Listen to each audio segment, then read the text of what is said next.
皇上，世淑姑娘这一路上都悔恨不已啊，她恨不能要以死谢罪。皇上，我看得出来，世淑姑娘是真的知道自己错了，您就饶了世淑姑娘这一回吧。既然她已经知道错了，那朕就先留下她这颗脑袋。皇上圣明。你们都先下去吧，朕要好好亲自审问他。这。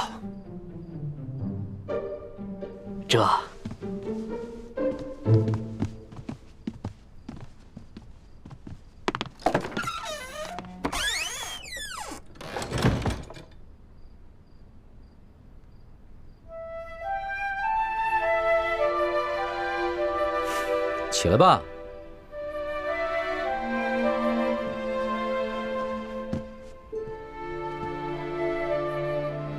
李欢，你可知罪？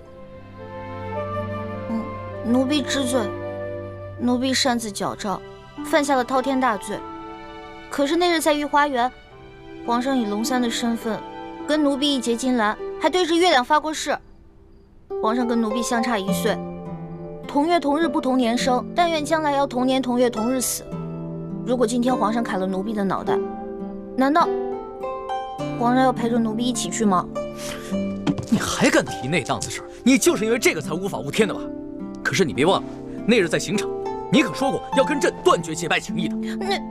那次不算，那次是以为奴婢要被砍头了，不能连累皇上跟奴婢同生共死，所以才狠心说要断绝关系。皇上明明都知道这是奴婢用心良苦，为何现在用这些话来堵奴婢的嘴啊？你少装委屈！刚才一副豪气冲天，要偷一颗要命一条的样子，现在在这装什么怂包呢？奴婢没装怂包，奴婢是真的委屈。皇上金口玉言发下结拜的誓言，难道奴婢说断绝兄弟之情就真的能断绝吗？朕明白了，你就是算准了朕不舍得砍你这颗脑袋，所以就如此胆大妄为是吧？奴婢无依无靠、无权无势的，唯一能赌的，也就是皇上的舍不得。难道奴婢错了吗？皇上真的能舍得吗？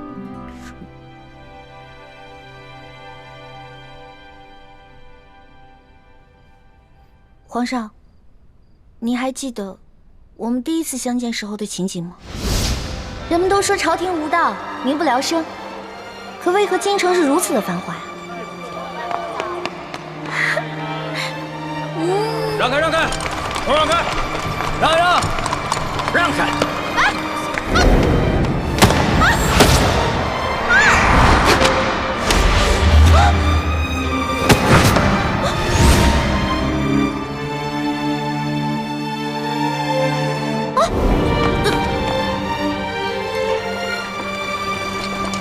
他们犯了什么罪啊？那车上还有婴儿呢，也要被砍头？他们可是前明的余孽，口口声声要光复大明，这都是特等的大罪，是要诛九族的。当今皇上这么残暴，诛九族，怪不得这些人要光复大明。哎，你们说那暴君是不是长得青面獠牙，极其恐怖啊？那个时候，奴婢万万没有想到，那个老成大器的少年，就是当今的皇上。可那个时候的皇上对鳌拜动不动就诛人九族的暴行亦是十分不满，可为何如今皇上也要动不动就诛人九族呢？你怎么能拿朕跟鳌拜比呢？鳌拜杀的那些犯人有多冤枉？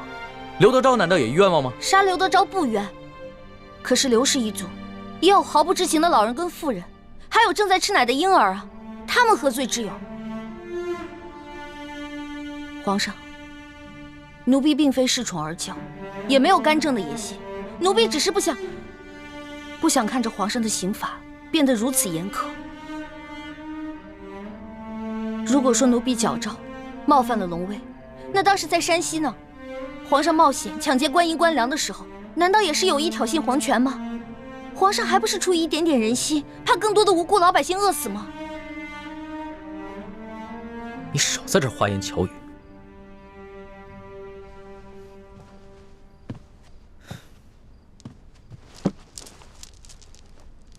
朕今日虽然不杀你，但是必须要罚你，要不然指不定日后你还会闯下什么了不得的大祸。来人啊！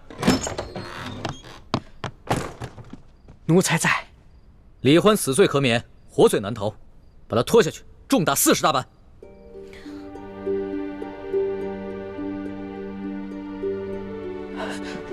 皇上，世淑姑娘好不容易才九死一生逃了回来，她的脚伤刚刚好。世淑姑娘身子弱，这40大板她可经受不起呀！求皇上开恩，饶了世淑姑娘吧。老东西，这会儿你知道求情了？你会错圣意了，还不快去！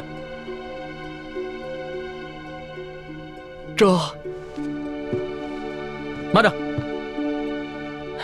皇上，您还有何吩咐？不用把人拖到掌心太监那儿，让人把板子拿到永乐斋来。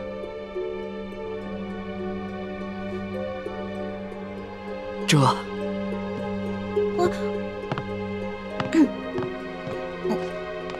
皇上，你真的要打奴婢40大板啊？要不然呢？那日奴婢不知天高地厚的打了皇上一巴掌，太皇太后要罚奴婢手板，当时还是皇上跟奴婢一起作弊，逃过了惩罚。难道今天皇上真的要惩罚奴婢吗？朕上一次就不应该帮你，你若是受过一次罚，只怕就会懂得收敛，也不会犯下今日这等大罪。好，只要能让皇上出气，奴婢愿意受罚。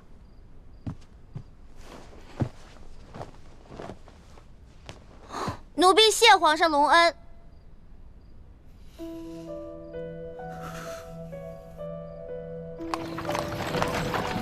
撤！撤！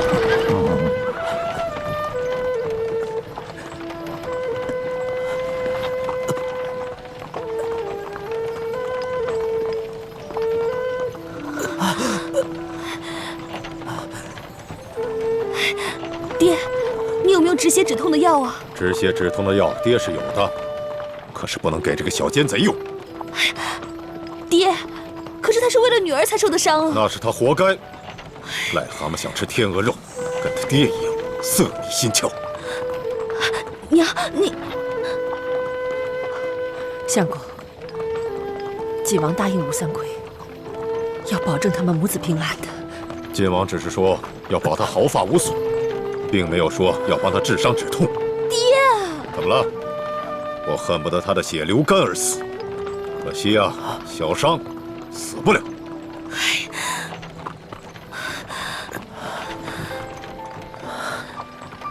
青阳，我没事儿，我也不疼，你别担心。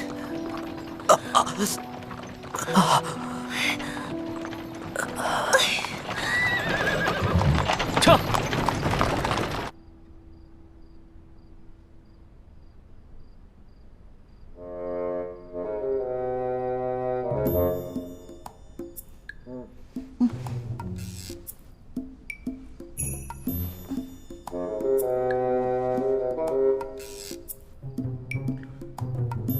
皇上，要打您赶紧打吧，我这跪的腿也疼了，腰也酸了，连脖子都僵了。